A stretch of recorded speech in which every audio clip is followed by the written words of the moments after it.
12 тепачки кои завршиле без поголеми последици се регистрирани во полицискиот билтен во текот на новогодишната ноќ. Нешто пред полноќ во Тетовско е фатен 43 годишен маж со речиси 10.000 петарди во возилото.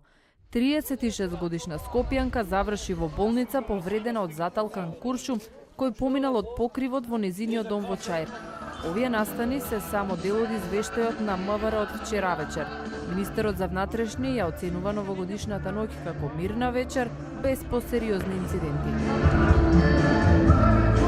Постапот во возови патници се одвива без проблеми. Изминатите 24 часа откриени се 24 мигранти. Првото прашање кое Спасовски го доби во 2019 година беше за бегството на Никола Груевски.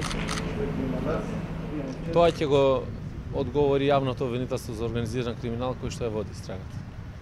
Во пресрет на председателските избори на пролет Спасовски не прецизира дали ќе се кандидира. Не негираше, но ниту потврди и се повика на работниот ангажман во полицијата. Јас размислувам исклучиво само околу реформите сега во Министерството за внатрешни работи, да ги подобриме условите за работа, да бидеме поголеми партнери со граѓаните и да завршат процесите кои што ќе значат напредок на Република Македонија во овој период.